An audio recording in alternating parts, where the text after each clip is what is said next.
आज हम previous years के प्रीलिम्स क्वेश्चंस देखेंगे जो कि लेक्चर 1 और लेक्चर 2 जो हमने कंप्लीट कर चुका है उससे उन चैप्टरों में से आए हैं। ठीक है, लेक्चर 3 जो हम अभी कर रहे हैं वो उसके हम लेक्चर 3 कंप्लीट होने के बाद करेंगे। तो शुरुआत करते हैं। पहला क्वेश्चन है, the term Goldilocks zone which is often seen in the news is in the context of. Goldilocks zones किससे रिलेटेड है? तो अगर आपने ये मेरी बुक पढ़ी है या फिर मेरे लेक्चर्स देखे हैं तो आपको पता चल जाएगा क्या है गोल्डीलॉक्स जोन। पहला ऑप्शन दे रखा है the limits of the habitable zone above the surface of the earth. दूसरा है regions inside the earth where the shale gas is available. तीसरा ऑप्शन है search for the earth like planet in our outer space.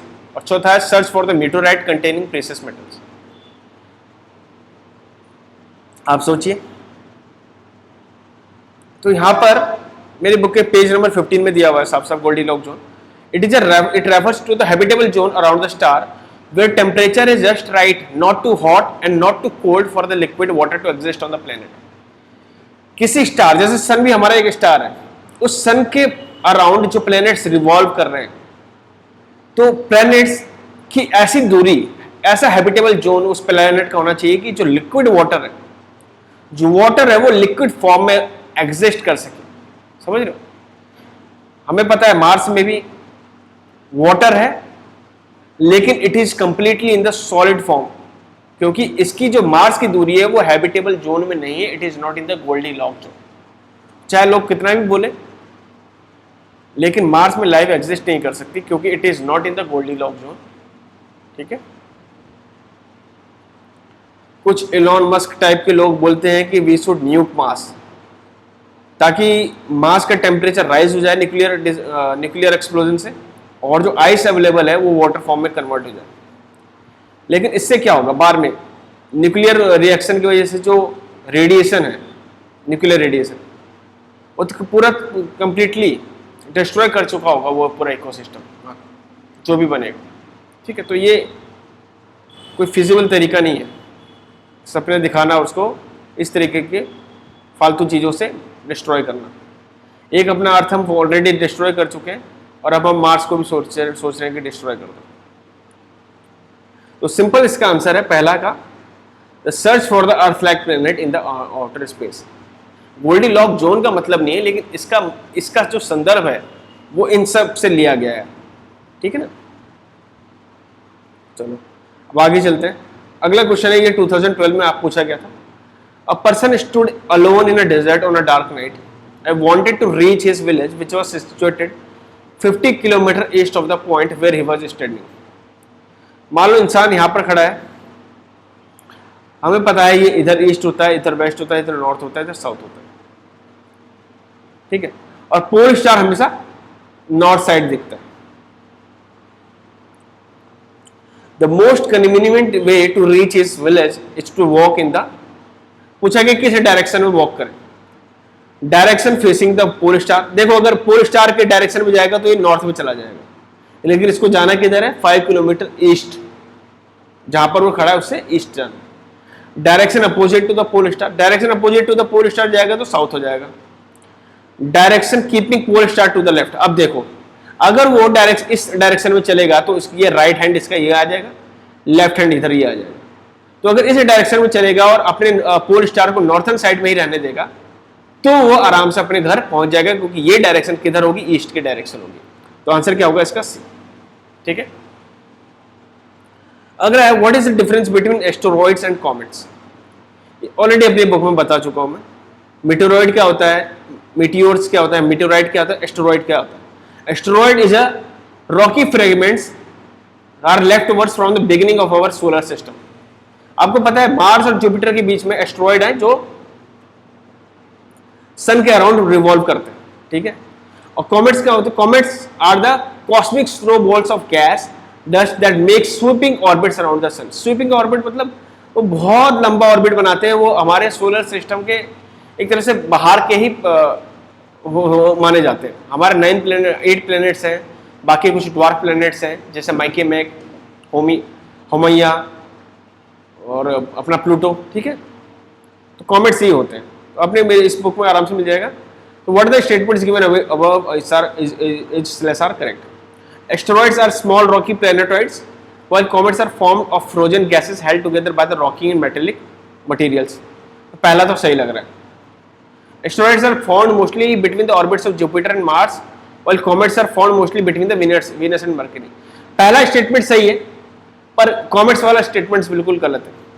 ठीक है, ये कहीं Venus और mercury के बीच में नहीं पाया जाता. Comets show a perceptible tail while asteroids do not. हमें पता है कि कॉमेट्स क्या होते हैं. कॉमेट्स किससे बने रहते हैं? स्नो से बने रहते हैं. और जब वो सन के अराउंड इतने नजदीक आते हैं तो वो जो स्नो है वो कंप्लीटली किस में कन्वर्ट हो जाता है? वेपर में. ठीक है ना, स्नो कंप्लीटली किस में कन्वर्ट हो जाता है? वेपर में. और वो वेपर इस तरह से लगता है जैसे उसकी टेल है. ठीक है, इधर मूव कर रहा होता है तो पीछे की साइड उसकी टेल नजर आती है. तो 1 और 3 सही लग रहा है, बी आंसर है इसका. ठीक है, अब इसी टॉपिक से रिलेटेड कुछ मेंस के क्वेश्चन कर लेते हैं. How does the Juno mission of NASA help to understand the origin and evolution of the earth. देखो ये 2017 में पूछा गया था 150 वर्ड्स का, और मेनली ये करंट अफेयर्स है.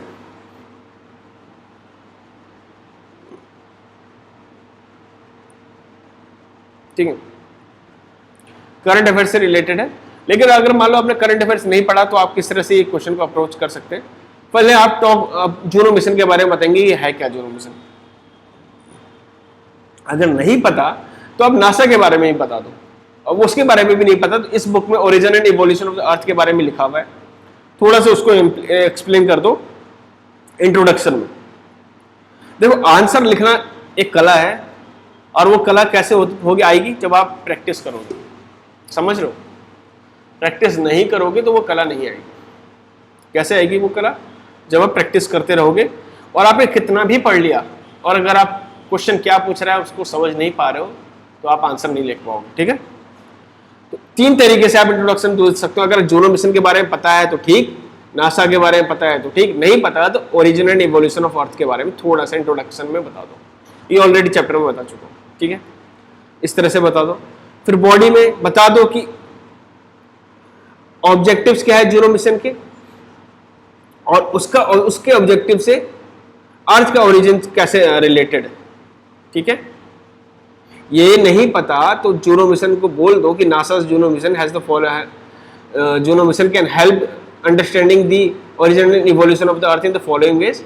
और जो origin and evolution of the अर्थ के बारे में आपने पढ़ा है उसको थोड़ा थोड़ा एक्सप्लेन कर दो. उसके बाद कंक्लूड कर दो कि किस तरह से origin and evolution of earth की अंडरस्टैंडिंग हमारी ह्यूमैनिटी को हेल्प कर पाएगी. ठीक है, इस तरह से आप अप्रोच कर सकते हैं. लेकिन बेस्ट अप्रोच यही है कि आपको अपना करंट अफेयर कंप्लीटली याद होना चाहिए, तभी आप एक अच्छा आंसर लिख पाओगे. इस तरह से आपको मान लो 10 नंबर का क्वेश्चन है तो इस तरह से 2 नंबर तो मिल जाएंगे. कुछ ना बेटर से कुछ तो लिख ही लोगे. लेकिन अगर आपने जूनो मिशन के बारे में पढ़ा है, उसके ऑब्जेक्टिव्स पढ़े हैं, तो आपको आराम से 10 में से 5 नंबर मिल जाएंगे. ठीक है, और 5 मैक्सिमम होते हैं किसी भी यूपीएससी एग्जाम्स में. चलो अगले चैप्टर में चलते हैं.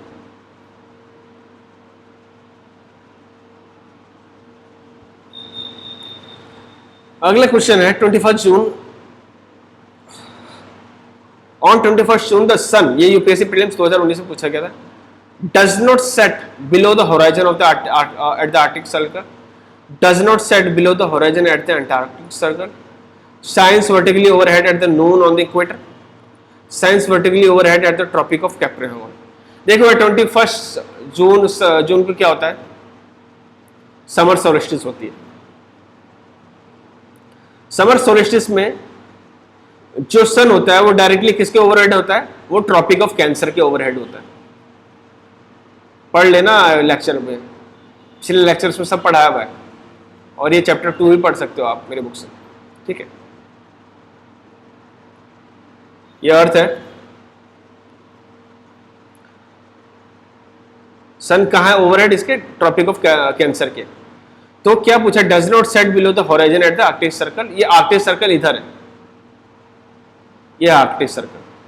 तो हमें पता है नॉर्दर्न हेमिस्फीयर में जब ये सन ट्रॉपिक ऑफ कैंसर के जस्ट ओवरहेड होता है तो आर्कटिक सर्कल में क्या होता है? हमेशा दिन रहती है, रात नहीं होती. ठीक है ना, तो इसका आंसर ए है. देखो बहुत सिंपल क्वेश्चन आते हैं यूपीएससी में, कोई टफ क्वेश्चन नहीं आता. वैसे एक बार बेसिक क्लियर कर लेनी है आपने. ठीक है, अगला क्वेश्चन है, variations of the length of day time and night time from season to season are due to, किस कारण से डे टाइम और नाइट टाइम में वेरिएशंस होते हैं? भाई अर्थ रोटेशन की वजह से तो रात और दिन होता है, ये तो पता है, लेकिन वेरिएशन नहीं होता डे और नाइट टाइम की वजह से। दूसरा है the earth revolution around the sun in the elliptical manner, latitudinal position of the place, revolution of the earth on the tilted axis. ठीक है, तो ये पूछा गया है, इसका आंसर सिंपल सी बात है दूसरा बी है, ये ऑलरेडी पढ़ा चुका हूँ। ठीक है, अर्थ के रिवॉल्यूशन की वजह से। ठीक है, which of the following sets of element was primarily responsible for the origin of life on the earth? इनमें से पहले origin of the life on the earth के लिए सबसे पहले रेस्पॉन्सिबल क्या था? तो हाइड्रोजन, ऑक्सीजन, सोडियम। देखो ऑक्सीजन शुरुआत में तो नहीं थी, ठीक है, जब फोटोसिंथेसिस शुरू हुआ तब जाकर ऑक्सीजन हमारे एटमॉस्फेयर में आई। कार्बन, हाइड्रोजन, नाइट्रोजन ये हो सकता है, ऑक्सीजन, कैल्शियम, फॉस्फोरस नहीं हो सकता, कार्बन, हाइड्रोजन, पोटेशियम ये नहीं हो सकता। तो मेरा आंसर थर्ड का बी है। ठीक है, बिल्कुल सही है। ये origin and evolution of earth के बारे में पढ़ोगे आप, इसमें साफ साफ पूरा दिया हुआ है। In the northern hemisphere the longest day of the year normally occurs in the 2022 के प्रीलिम्स में आया है। In the northern hemisphere the longest day of the year normally occurs in, northern hemisphere की बात कर रहा है, सिंपल सी बात है 21 जून, जब समर सोल्स्टिस होता है। First half of the month of June गलत, second half of the month of June सही, first half of the month of July गलत, चौथा बी आंसर। कितना सिंपल क्वेश्चन है, ठीक है ना, ये सब पढ़ना है, सब पढ़ाया हुआ है, पूरे इसमें बुक में दिया हुआ है। देखो एक्लिप्स दिए हुए हैं, अर्थ पेरिलियन, एपीलियन, सोलिस्टिस एंड इक्विनॉक्स के बारे में दिया, ये समझ लोगे और वीडियोस देख लोगे तो आराम से क्लियर हो जाएंगे ये क्वेश्चंस। ठीक है, तो लेक्चर 1 के हमारे सारे प्रीवियस प्रीलिम्स के क्वेश्चंस हो गए। मेंस में एक ही क्वेश्चन आया था जो हमने देख लिया, लेकिन प्रीलिम्स के लिए इंपॉर्टेंट है इसलिए पढ़ना जरूरी है। एक एक क्वेश्चन इंपॉर्टेंट होता है और बहुत इजी है, टफ नहीं आ रहा है। देखो यूपीएससी में क्या होगा ना, 100 क्वेश्चंस में से 30 क्वेश्चंस तो ऐसे होंगे जो सबके लिए टफ होंगे, 30 क्वेश्चंस ऐसे होंगे जो मीडियम लेवल के होंगे, और 40 क्वेश्चंस ऐसे होंगे जो इजी होंगे। टफ के लिए आप कुछ नहीं कर सकते, हो गया सही तो कोई बात नहीं, लेकिन इतना मान के चलो कि आप इजी क्वेश्चन नहीं छोड़ोगे।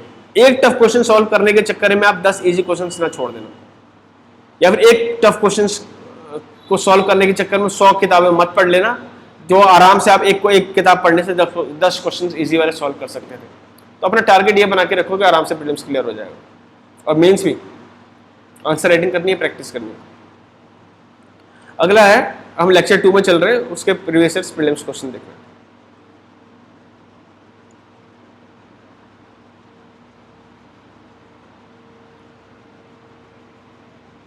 प्रीवियस ईयर्स प्रीलिम्स और मेंस क्वेश्चंस करने वाले हैं, तो शुरू करते हैं। तो एक क्वेश्चन आया था, क्वेश्चन 1 देखिए, कंसीडर द फॉलोइंग स्टेटमेंट। ठीक है, electromagnetic radiation, geothermal energy, gravitational force, plate movements, rotation of earth and revolution of earth, which of the following are responsible for bringing dynamic changes on the surface of the earth? Dynamic changes on the surface of the अर्थ के लिए कौन कौन responsible है? पहला electromagnetic radiation, दूसरा है geothermal energy, तीसरा है ग्रेविटेशनल फोर्स, और चौथा है प्लेट मूवमेंट्स। प्लेट मूवमेंट्स की वजह से क्या बनते हैं? कॉन्टिनेंट्स, माउंटेन्स, ओशंस, ये सब चीज़ प्लेट मूवमेंट्स की वजह से ही होती है। जब प्लेट डाइवर्ज होता है तो ओशंस की फॉर्मेशन होती है, जब प्लेट्स कन्वर्ज होते हैं तो माउंटेन्स और कॉन्टिनेंट्स की फॉर्मेशन होती है। ठीक है, उसके बाद है ग्रेविटेशनल फोर्स। ग्रेविटेशनल फोर्स की वजह से क्या होता है, जो माउंटेन्स बने हैं वो ग्रेविटी की वजह से वाटर के साथ इरोड होते हैं और आगे जाके ट्रांसपोर्ट हो जाते हैं। तो जो डेनुडेशन का प्रोसेस होता है वो किस वजह से, या फिर जैसे लैंडस्लाइड्स है, मास मूवमेंट्स है, वो सब किस वजह से होता है? वो ग्रेविटेशनल फोर्स की वजह से होता है। जियोथर्मल एनर्जी, जियोथर्मल एनर्जी क्या है? जो अर्थ के अंदर की एनर्जी है, अर्थ के अंदर की एनर्जी को जियोथर्मल एनर्जी कहते हैं। ठीक है, उसके बाद पहला है इलेक्ट्रोमैग्नेटिक रेडिएशन। इलेक्ट्रोमैग्नेटिक रेडिएशंस क्या क्या है?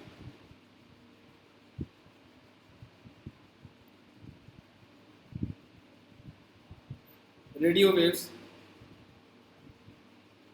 Microwaves, invisible sorry infrared waves, visible waves, ultraviolet waves, X rays, X rays radiation and gamma rays. ठीक है, तो ये सारी इलेक्ट्रोमैग्नेटिक रेडिएशंस हैं। और इलेक्ट्रोमैग्नेटिक रेडिएशंस इसमें से अर्थ के अंदर जो रेडियो एक्टिव मटीरियल है, मेंटल में स्पेशली, ठीक है ना, तो वो रेडियो एक्टिव मटीरियल्स की वजह से ही मेंटल सेमी सॉलिड फॉर्म में मौजूद है, क्योंकि ये हीट प्रोड्यूस करते हैं, ये रेडियो एक्टिव मटीरियल्स। ठीक है, ये भी एक रेस्पॉन्सिबल हो गया। उसके अलावा rotation of the earth and revolution of earth, ये किस तरह से करते हैं वो डायरेक्टली हमें नहीं पता। तो हम 1 2 3 यूपीएससी के हिसाब से आंसर 1 2 3 4 है। ठीक है, बहुत कंफ्यूजिंग क्वेश्चन था, मुझे तो 1 2 3 4 6 सारे लगते हैं, लेकिन अगर डायरेक्टली देखा जाए तो 1 2 3 4 ही करते हैं। ठीक है,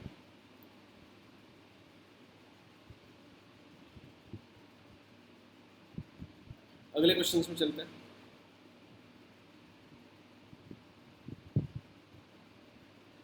क्वेश्चन आया था यूपीएससी में 2022 में, describe the characteristics and types of primary rocks. ठीक है, एक डायरेक्ट क्वेश्चन था। और प्राइमरी रॉक्स क्या होता है? इग्नियस रॉक्स को प्राइमरी रॉक्स बोलते हैं और इसके कुछ टाइप्स होते हैं। इग्नियस रॉक्स के क्या टाइप्स होते हैं? जैसे बेसॉल्ट, ग्रेनाइट, पेरिडोटाइट, एंडेसाइट, ये सारे कुछ इंपॉर्टेंट टाइप्स हैं इग्नियस रॉक के। Basalt, granite. ग्रेनाइट क्या है? एक तरह का इंट्रूसिव रॉक है। बेसॉल्ट क्या है? एक तरह का एक्सट्रूसिव रॉक है। पेरिडोटाइट क्या है? इंट्रूसिव रॉक है। एंडेसाइट क्या है? एक तरह का एक्सट्रूसिव रॉक है। तो जब आप ये चैप्टर पढ़ेंगे तो आपको क्लियर हो जाएगा इग्नियस रॉक के बारे में। ठीक है, बहुत सिंपल क्वेश्चन था, डायरेक्ट आंसर लिखने थे 150 वर्ड्स में। पहले प्राइमरी रॉक के बारे में बताते थे। इग्नियस रॉक्स को प्राइमरी रॉक कहते हैं, जो कि मोल्टेन लावा और मैग्मा के सॉलिडिफिकेशन की वजह से बनता है। किसकी वजह से बनता है? मोल्टेन लावा और मैग्मा के सॉलिडिफिकेशन से। लावा और मैग्मा में क्या डिफरेंस है? जब अर्थ के अंदर ही जो मैग्मा है वो सॉलिडिफाई हो जाए या फिर अर्थ के बाहर में निकले तो उसको मैग्मा बोलते हैं, और अगर मैग्मा अर्थ के बाहर निकल जाए, सरफेस पे आ जाए, तो उसको लावा बोलते हैं। लावा और मैग्मा जब सॉलिडिफाई होते हैं तो इग्नियस टाइप्स के रॉक बनते हैं। लावा अगर कॉन्टिनेंट्स के अंदर ही सॉलिडिफाई हो जाए तो क्या बनेगा? Granite rock. कॉन्टिनेंट्स के बाहर आ जाए तो क्या बनाएगा? एंटीसाइट रॉक्स। लावा अगर ओशन फ्लोर में आके डिपॉजिट हो जाए सरफेस पे आके तो क्या बनाएगा? बेसॉल्ट। ठीक है, और लावा अगर मेंटल में घुस जाए तो पेरिडोटाइट।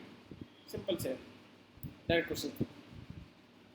अब कॉन्टिनेंटल ड्रिफ्ट थ्योरी से कौन से कितने क्वेश्चन आए वो देख लेते हैं। Which of the following phenomena might have influenced the evolution of organism? ठीक है, एक लिखा है कॉन्टिनेंटल ड्रिफ्ट, एक लिखा है ग्लेशियल साइकिल्स, तो दोनों ही आंसर है इसका, बहुत बनेंगे। सिंपल क्वेश्चन है। What do you understand by continental drift? Discuss the prominent evidences in its support। 2013 में आया था। कॉन्टिनेंटल ड्रिफ्ट का मतलब होता है मूवमेंट या फिर drifting of continents away from each other या टुवर्ड्स ईच अदर। ये किसने किया था? अल्फ्रेड वेगनर ने 1912 में ये डिस्कवरी करी थी। ठीक है, उसके बाद कुछ इसके एविडेंस हैं जो कि सारे इस बुक में दिए गए और मैं ऑलरेडी पढ़ा भी चुका हूँ। जैसे the matching of continents, jigsaw fit, rock of same age across the oceans, ये सारी चीज़ें पढ़ा चुका हूँ, दोबारा पढ़ाने का मतलब। Tillite, प्लेसर deposits, distribution of fossils across world, across different continents, तो सारे इसके एविडेंस है। सिंपल डायरेक्ट क्वेश्चंस था, आप आराम से ये कर सकते हैं। एक बार आपको अच्छे से पढ़ना पड़ेगा, वीडियोस देखनी पड़ेगी और आंसर्स राइटिंग करनी पड़ेगी। उसके बाद है सी फ्लोर स्प्रेडिंग से रिलेटेड कुछ क्वेश्चंस आए हैं, वो देख लेते हैं। कोई क्वेश्चन नहीं आया इससे, लेकिन इंपॉर्टेंट है, पढ़ना जरूरी है। ये नहीं पढ़ोगे तो प्लेट टेक्टोनिक्स वगैरह, प्लेट टेक्टोनिक्स क्या है वो समझ नहीं आएगा। प्लेट टेक्टोनिक्स से रिलेटेड कुछ क्वेश्चंस। प्रीलिम्स में नहीं आया था, मेंस में आ रखा है। Explain the formation of thousand of islands in the Indonesia and the Philippines archipelagos. तो आप कैसे अप्रोच करोगे इस क्वेश्चन को? सबसे पहले क्या करो, इंट्रोडक्शन दो कि इनकी लोकेशन ऑफ दिस आइलैंड्स इनके वर्ल्ड मैप में कहाँ पर है। वर्ल्ड मैप बनाओ छोटा सा, बहुत तेज़ी से बनाना आना चाहिए आपको, ठीक है ना। अगर आप प्रैक्टिस कर रहे हो तो प्रैक्टिस करते रहो। देखो इस तरह से बना दो वर्ल्ड मैप, ठीक है ना। एक फ्री हैंड वाला वर्ल्ड मैप बना दो, कोई ज़रूरी नहीं एक्यूरेसी हो, लेकिन समझ में आ जाना चाहिए। और उनकी लोकेशंस दिखा दो, इंडोनेशिया और फिलीपींस की। अब इसके रीजंस बता दो। सबको पता है कोई भी आइलैंड्स, कोई भी कॉन्टिनेंट्स किस वजह से बनते हैं? प्लेट टेक्टोनिक्स की वजह से। प्लेट टेक्टोनिक्स का मतलब क्या होता है? मूवमेंट ऑफ द प्लेट, ठीक है। और किस वजह से? ओशनिक कन्वर्जेंस हुआ था, मतलब जो ओशनिक प्लेट थी वही ओशनिक प्लेट से कन्वर्ज हुई थी, which led to the formation of volcanic chains of mountains, ठीक है।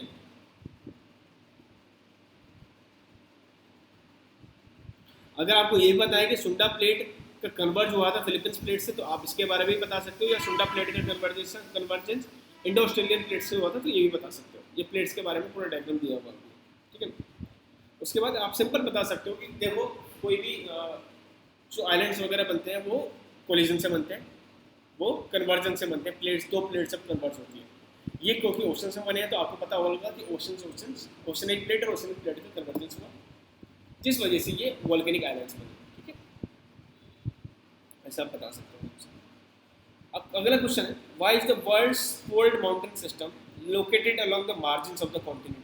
फिर वही fold mountain margins of the continent, जैसे रॉकीज। पहले सबसे पहले तो बता दो कि fold mountains along the margins of the continents कौन से हैं? एक रॉकीज है, एंडीज है, ठीक है ना, इंपॉर्टेंट है। Mountain, Himalaya mountain edges of the continent में नहीं है, वो एक वो बीच में दो कॉन्टिनेंट प्लेट्स का कोलिजन हुआ था। लेकिन जब ओशनिक प्लेट और कॉन्टिनेंटल प्लेट आपस में कन्वर्ज करती है, तो फोल्ड माउंटेन्स क्रिएट करती है along the edges of the continents. ये आप लिख सकते हो। Bring the association between the global distribution of fold mountains and earthquakes and volcanoes. Earthquake and volcanoes वहीं पर ही क्यों होते हैं जहाँ पर फोल्ड माउंटेन्स हैं? क्योंकि वहाँ का जो भूमि होती है, वहाँ का जो लैंड होता है, वो अनस्टेबल होता है